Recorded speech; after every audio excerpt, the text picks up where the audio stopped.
사랑의 하나님 아버지 감사합니다. 이제 2025년도가 새로 시작되고 하나님께 예배하며 찬송하는 시간을 허락하여 주신 은혜 감사드립니다. 오늘 2025년도 수요일 첫 예배를 드립니다. 하나님, 이 예배가 하나님이 기뻐하시는 예배, 하나님이 은혜 베푸시는 예배, 하나님이 영광 베푸시는 거룩한 예배가 되게 도와주시옵시고, 하나님 말씀하여 주셔서 그 말씀을 들을 때에 우리가 2025년도를 살아감에 있어서 희망이요 소망이요 꿈이요 계획이 될 수 있도록 도와주시옵소서. 예수님의 이름으로 기도드립니다. 아멘. 하나님 말씀은 요한복음 20장입니다. 요한복음 20장 30절 31절 말씀입니다.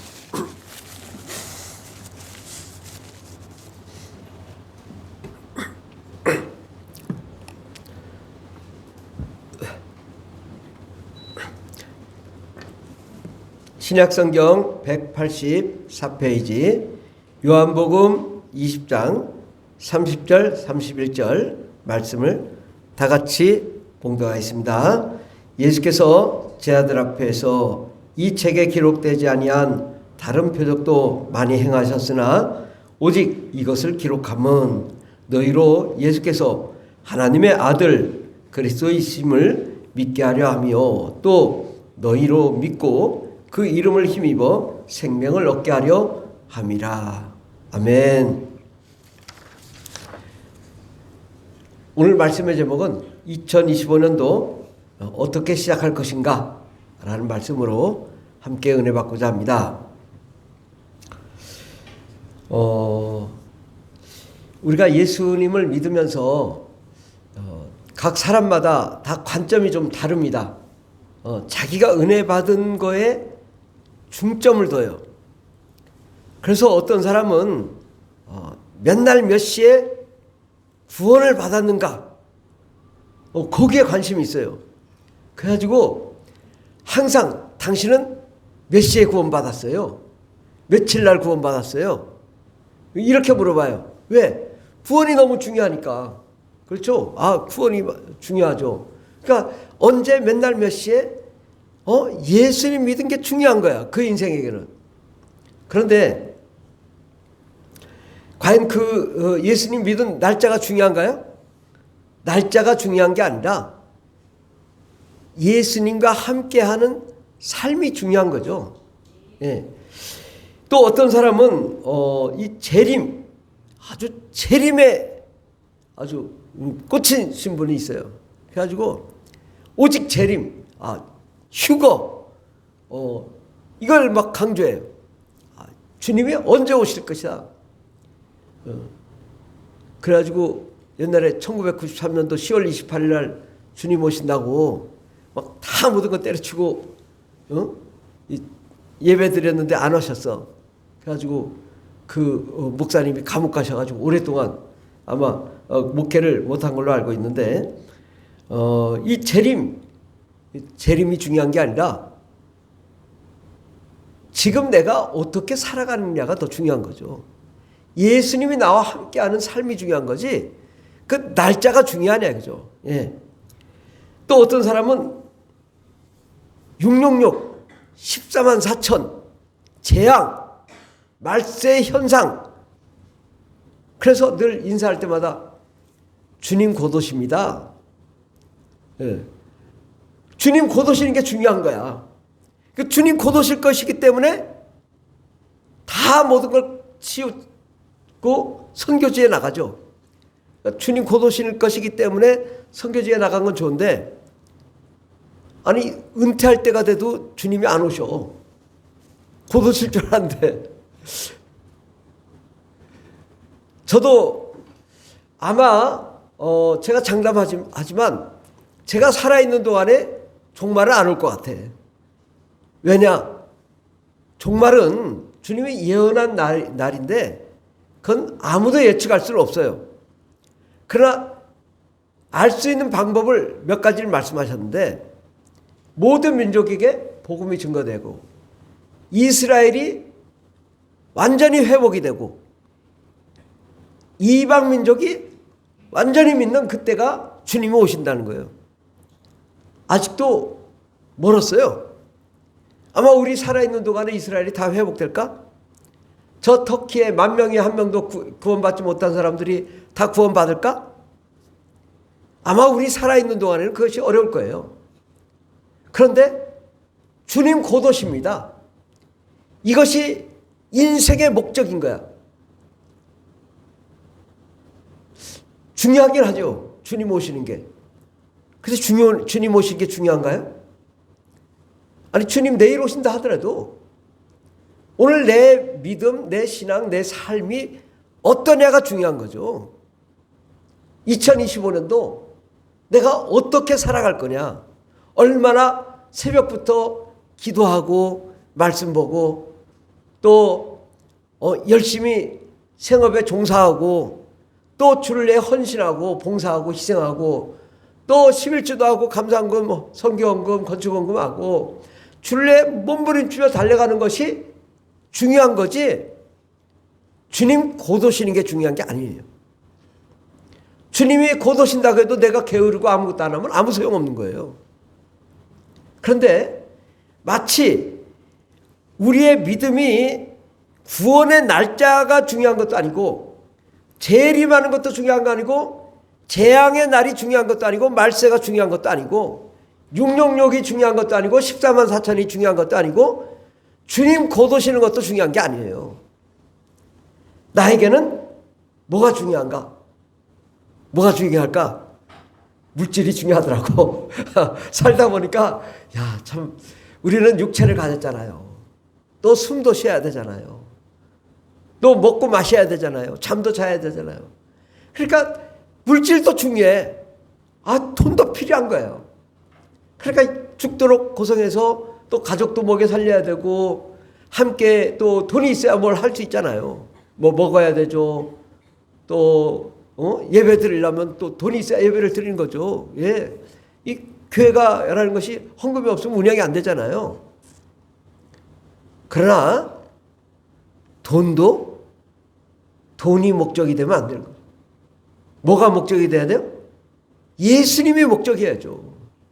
오늘 말씀에 보면은 요한복음 20장 30절 31절 예수께서 제 아들 앞에서 이 책에 기록되지 아니한 다른 표적도 많이 행하셨으나, 예수님이 많은 것을 기적을 일으켰었다. 그러나 이 표적도 중요한 것이 아니에요. 오직 이것을 기록함은 너희로 예수께서 하나님의 아들 그리스도이심을 믿게 하려 함이라. 이 성경에 기록된 것, 뭐 구약성서부터 또 어떤 분들은 또 구약성서에 꽂히신 분이 있어요. 가지고 구약을 아주 깊이 파고 아주 구약이 아주 재미있게 있어요. 구약은 아주 스토리가 많거든요. 그러니까 엄청 재미있어요. 그런데 구약성서에 단 한 가지도 없는 게 있어요. 예수의 이름이 없어요. 그렇잖아요. 물론 예수님이 오신다는 예언의 말씀이 있지만 그 예언의 말씀은 이미 이루어졌다고. 예. 그렇다면 우리에게 중요한 것은 뭐냐? 하나님의 아들 예수 그리스도, 이분이 중요한 거고, 또 우리에게 중요한 것은 뭐냐? 하나님이 존재하신 것이고 천국이 있는 것이고 하나님이 계획을 세우시고 온 우주를 창조하시며 경영하시며 인도하시는, 또 그 가운데 하나님이 하시고자 하는 계획, 그 뜻이 지금도 진행되고 있는 거죠. 아담 하와를 창조하시고 또 이제 율법을 주시고 또 구약성서에 있는 모든 기록들이 있죠. 그런 다음에 예수님 보내주시고 예수님을 통하여 하나님을 우리가 보게 된 거죠. 근데 하나님을 우리가 듣기만 하고, 또 성경에 말씀이 있지만 그 하나님이 나에게 어떤 하나님이냐? 나에게 그 하나님이 만나줘야 되는 거예요. 예수님을 내 안에 모셔야 되고, 예수님을 내가 만나야 되고, 예수님을 내가 체험해야 되고, 예수가 내 안에 생명이 되어 주시는 것, 이것이 중요한 거예요. 그 어떤 뭐 구원의 날짜, 뭐 재림, 뭐 주님 곧 오시는 거, 뭐 물질, 또 축복 다 중요한 게 아니에요.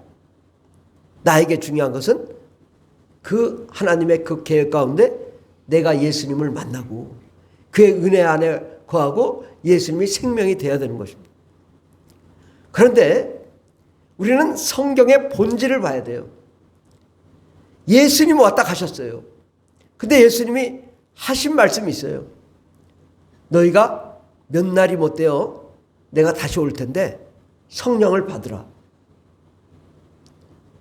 이 엄청나게 중요한 걸 많은 기독교인이 무시해요. 예수님이 다시 오게 되겠다. 너희가 성령을 받아라. 그러면 내가 너 안에 먹고 마시며 너와 함께 하겠다는 것이군요. 근데 어떤 분들은 그래요. 여호와 하나님을 또 중요시해. 어떤 분은 아버지를 중요시해.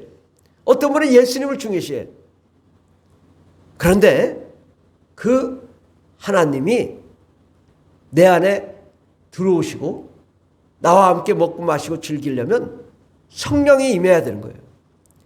하나님 아버지가 예수님 보내주시고 하나님의 아들 예수님을 통하여 성령을 보내주셔서 성령이 나에게 임재함으로 삼위일체 하나님이신 예수님도 오시고 아버지도 오셔서 내 안에 삼위일체 하나님이 내 안에 존재하시는 것.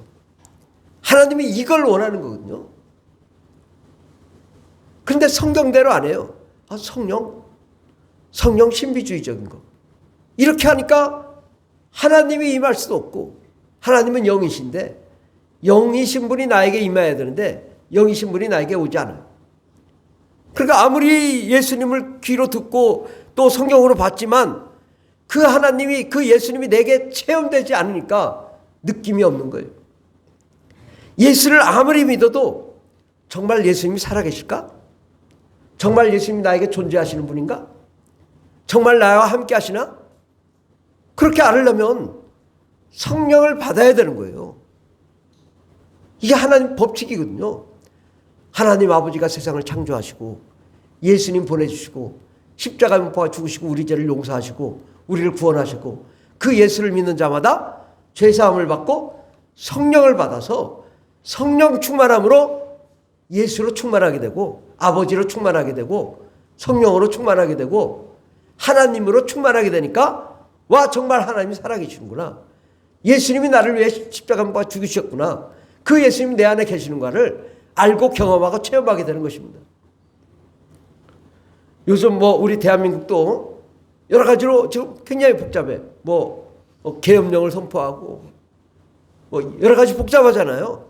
그러니까 막 정치 복잡해. 제가 아시는 그 수도권에 있는 어떤 목사님이 또 요즘 막 교회가 이제 이 나라에 대해서 이제 목사님이 걱정하면서 아마 설교를 한 명이에요. 근데 그 목사님이 그 설교를 하자마자 그 목사님과 반대되는 성향의 성도님이 교회를 나갔는데 장로님이 나갔다는 거예요. 그 전화도 안 받고 나가가지고 이제 교회를 안 다닌다 이렇게 얘기를 하더라고요. 근데 뭐가 중요할까? 좌파가 중요해요? 우파가 중요해요? 교회는요, 지금 예수님이 오셔도 그런 거 말씀 안 하셔요. 우리에게 중요한 건 예수님이 중요한 거예요. 물론 여러 가지 정치적인 어려움이 있지만 이를 통하여 결국 하나님은 뭐냐? 여러 가지 재앙을 통하여 또 말세의 현상을 통하여 하나님의 계획을 이루시길 원하시고 우리가 회개하며 돌아오며 하나님께 예배하며 찬송하며 예수님 만나기를 원하는 거예요. 여러 가지 정치적인 어려움 다 예수님 만나라. 너희들 정신 차려라. 회개해라. 돌아와라. 주님 그렇게 말씀하시는 거거든요. 예수님께로 안 돌아오니까 우리가 삶이 어려워지고 힘들어지는 거죠. 우리는 이 세상의 재앙도 중요한 게 아니고 말세의 현상도 중요한 게 아니고 구원의 날짜가 중요한 것도 아니고 물질이 중요한 것도 아니고 환경이 중요한 것도 아니에요. 근데 많은 사람들이 각각 달라. 구원파는 구원의 날짜를, 신천지는 666 14만 4천에 또 휴거와 재림, 재앙, 물질 이거에 관심 있어요. 그러나 이것은 아무 중요한 게 아니라 우리에게 중요한 것은 오직 예수 안에 있는 생명이 중요한 겁니다. 내가 그 생명을 경험하고 그의 은혜 안에 거하고 하나님의 사랑 안에 거하고 하나님 은혜 안에 성령 충만한 게 중요한 거고, 하나님이 그래서 내가 생각해 보니까 야, 구원받는 사람들이 너무 없어. 내가 복음을 전해야 되겠다. 그래서 이 고운동을 복음을 전하든지 세종시에 복음을 전하든지, 내가 더 성령 충만해가지고 야, 정말 저 열방에 예수 믿지 않는 사람들이 1000명에 1명도 구원받지 못한 사람이 많아. 그럼 내가 그곳에 복음을 전해야 되겠다. 그런 마음으로 선교를 해야 되는 거예요. 어떤 이데올로기를 가지고 선교를 한다든지 정치를 한다든지 이건 다 문제가 있는 거예요. 어떤 선입견 때문에 내가 뭐 직장을 그만두고 선교지를 간다. 이거 잘못된 거예요. 그럼 주님 안 오시면 어떻게 할 거예요? 그럼 잘못 믿은 거예요? 주님 곧 오신다고 선교지 가는 거는 결국 나중에 실망하고 잘못 믿었다고 후회할 수도 있다고. 그게 중요한 게 아니라 내가 주를 위해 희생하겠습니다. 내가 선교지에 나가 선교사가 되겠습니다. 그러니까 주님 곧 오시는 게 중요한 게 아니라 내가 정말 복음을 전하고 싶어서, 정말 영혼을 구원하고 싶어서 선교지를 가야 되는 거지. 말세에 주님 오시니까 내가 가야 되겠다. 이 주님 오시는 게 중요한 게 아니라고. 그것 때문에 가면 안 돼요. 절대 그것 때문에, 주님 곧 오시는 것 때문에 가면 안 되는 거예요. 666 때문에 가면 안 되는 거고 14만 4천 때문에 가면 안 되는 거예요. 내 마음에 주의 복음이 열정이 있고 뜨거움이 있고 주님 사랑의 은혜가 있어서 정말 그것이 불같이 타올라서 복음을 전하러 가고 선교지에 가는 것이 그게 정상인 거예요. 저도 목사가 된 게 뭐 주님 말세 그런 것 때문에 목사가 된 게 아니라 내가 주님을 너무 사랑하고 하나님 말씀을 전하고 싶고 주를 위해 희생하고 헌신하고 싶어서 목사가 된 거죠. 주님이 내일 오든, 아니 지금 1시간 후에 오든, 아니면 100년 후에든 1000년 후에든 그게 무슨 상관이냐 이거죠. 우리에게는 예수 그리스도 안에 있는 생명, 이것이 중요한 것입니다. 우리가 성경을 읽을 때에도요, 어떤 관점으로 읽어야 되냐? 예수님 관점에서 읽어요. 또 하나님 관점에서 읽으면 이 성경이 창세기부터 요한계시록까지 하나님 말씀을 읽을 때 하나님의 입장에서 이걸 들어봐요. 읽어봐요. 이해가 얼마나 빠른지 몰라요. 그런데 나의 현재의 상황 속에서 내가 이 말씀을 이해하려니까 이해가 안 돼요. 왜? 이것은 하나님의 입장에서 쓴 거거든요. 근데 내 입장에서 자꾸 이걸 거꾸로 이해하려니까 이해가 안 되죠. 영어도 마찬가지예요. 한국식으로 영어 배우면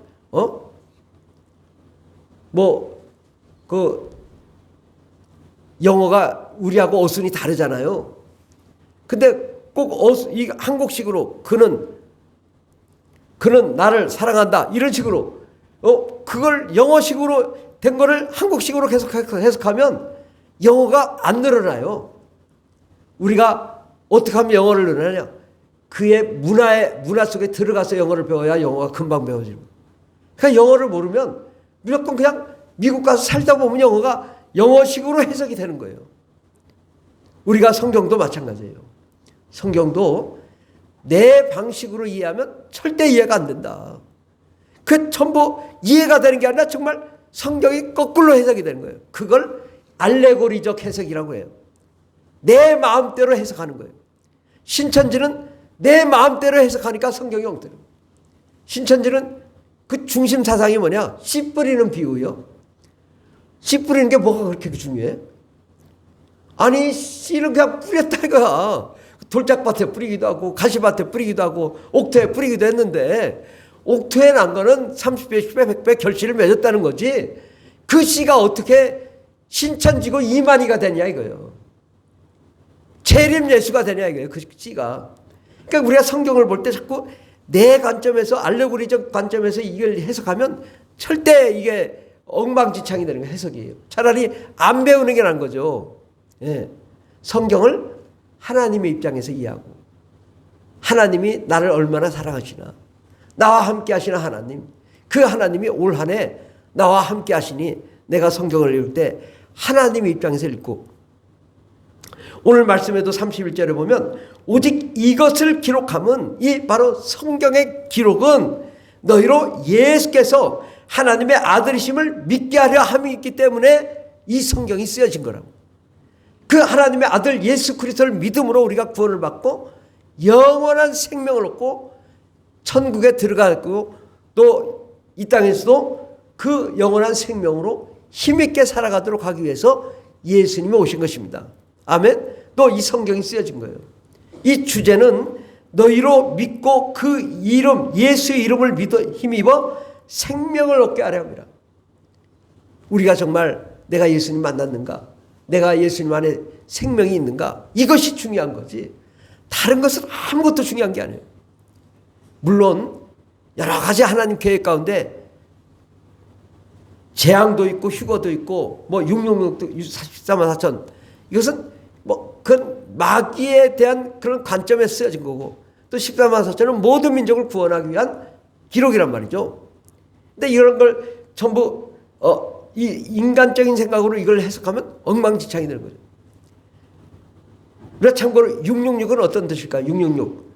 666은 우리가 1에서 10까지 중에 한국 사람이 가장 싫어하는 숫자가 뭘까요? 4죠. 왜 4를 싫어할까요? 죽을 싸니까 4를 싫어하는 거죠. 근데 4가 3개야. 444. 죽을 게 3개나 되니까 3번 죽는 거예요. 그러니까 싫어하는 거죠. 4가. 444. 아유, 이건 뭐 엄청나게 안 좋은 숫자야. 근데 이스라엘 사람들이 가장 싫어하는 숫자가 뭘까요? 7, 10, 100, 1000. 이건 가장 이스라엘 사람들이 좋아하는 숫자예요. 근데 이스라엘 사람이 싫어하는 건 6이에요. 6. 6은 안 좋은 숫자예요. 우리나라 4처럼.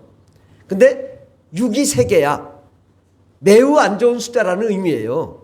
그러니까 666이 뭐 어떤 사람은 바코드다, 빌 게이츠다. 아니요. 그냥 6이 안 좋은 숫자인데 6이 3개니까 아주 안 좋은 숫자다. 그 안 좋은 숫자가 뭐냐? 마귀를 상징한다. 뭐 이런 쪽으로 해석하면 되는 거예요. 14만 4천은 뭘까요? 14만 4천. 14만 4천. 14만 4천이, 그래서 저기 신천지는 시험 보잖아요. 14만 4천 명에 들으려고. 아주 막 고시 보더라고요. 시험 보더라고요. 그러니까 안 들은 사람은 또 이렇게 흰물이야. 흰물이고 들은 사람이야. 14만 4천이야. 맞을까 맞을까? 14만 4천이라는 12가 이스라엘 12지파잖아요. 12지파가 곱하기 12이야. 그러니까 12 곱하기 12가 144거든요. 12 곱하기 12가 144잖아요. 그것은 그냥 많은 지파를 얘기하는 거예요. 모든 지파를 얘기하는 거예요. 그럼 천은 이스라엘의 숫자 중에 완전수가 1000이에요. 그러면 이 12지파 곱하기 12지파 144 곱하기 1000 이거든요. 14만 4천이. 그러면 이건 무슨 뜻이냐? 이 12지파 곱하기 12지파는 모든 지파, 모든 민족, 모든 사람들을 의미하고요. 모든 지파를 의미하고 모든 민족을. 그리고 1000은 완전수잖아요. 모든 지파의 모든 사람들을 얘기하는 거예요. 그러니까 전 인류를 얘기하는 거라고요. 모든 인류를 얘기하는 것을 상징적으로 14만 4천이라고 한 거예요. 근데 그거를 신천지 시험 봐가지고 합격해서 들어가는 숫자냐? 이건 말이 안 되는 거죠. 해석 자체를 그렇게 엉망진창으로 하는 사람들이 신천지라고. 예. 우리가 성경을 해석함에 있어서 내 마음대로 해석하면 안 되고 하나님 입장에서 생각하고 하나님 입장에서 해석하면 아주 은혜가 돼요. 여러분 요한계시록이 아주 어렵다고 생각하죠? 요한계시록은 아주 쉬운 복음서예요. 오늘처럼 666이나 14만 4천처럼 이거를 그냥 이건 666은 나쁜 숫자구나. 또 13만 4천은 모든 인류를 원하는 말씀하시는 거구나. 그렇다면 요한계시록은 뭘 얘기하냐? 예수 그리스도에 대해서 얘기하는 거예요. 나는 알파와 오메가요, 처음과 마지막이요, 영원한 생명이라고 말씀하셔요. 예수 그리스도, 그 영원한 생명 가운데 우리가 거하도록 하는 것이 요한계시록이고 요한복음이고 우리가 성경이거든요. 이 성경은 전부 예수님에 대해서 쓰여졌고, 예수님께서 성령을 받으라고 말씀하시고, 성령을 받아 하나님의 은혜 안에 거하며 정말 2025년도는 하나님의 은혜와 생명과 영광 가운데, 그 능력 가운데 거하는 삶, 이것을 하나님이 원하시는 것입니다. 아멘. 재앙이 중요한 게 아니고, 계엄령 선포한 게 중요한 거 아니고, 전쟁 난 게 중요한 거 아니고, 물론 거기에 속한 사람들, 전쟁하는 사람은 너무너무 힘들 거예요. 그럼 그 사람들은 지금 말세에 이런 일이 일어났구나, 그런 생각하고 정말 예수님과 함께 그 재앙을 극복해 나가는 거죠. 그러니까 이 재앙도 다 하나님의 계획 가운데 있는 거지, 재앙이 하나님의 계획 외에 있는 건 아니잖아요. 그러니까 우리가 2025년도도 또 어떠한 일이 벌어질지 몰라요. 그러나 우리는 어떻게 살아요? 오직 예수님과 함께 어려움을 극복하고 또 승리해 나가고, 예수님과 함께 날마다 부르짖며 기도하며 간구하며 정말 하나님 나라를 위해 달려가고, 정말 예수님이 나와 함께하는 삶, 내 인생의 전부인 삶, 내가 내 인생의 목적인 삶, 2025년도 꿈과 희망과 소망이 넘치는 그런 한 해가 되기를 바랍니다. 어떤 어려움이 다가와도 예수님과 함께하면 다 극복할 수 있고 승리할 수 있습니다. 잘되고 형통할 수 있습니다. 날마다 부르짖으면 하나님이 우리를 축복하시고 영원한 생명을 허락하여 줄 줄 믿습니다. 정말 2025년도 어떻게 시작할 것인가? 오직 예수님만이 나의 중심이 되면 된다. 물질이 중요한 게 아니고, 사업이 중요한 게 아니고, 자녀가 중요한 게 아니고, 가정이 중요한 게 아니고, 또 어떤 재난이나 재앙이 중요한 게 아니고, 내 인생에 예수님만 내 인생의 중심이 되면 내가 정말 행복한 사람, 또 기쁨이 넘치는 삶을 살게 될 줄 믿습니다. 기도하겠습니다. 하나님, 2025년도 어떻게 시작할 것인가? 우리는 돈이 없어 힘들어하고, 삶이 어려워 힘들어, 원하는 것이 안 돼서 고통스럽고,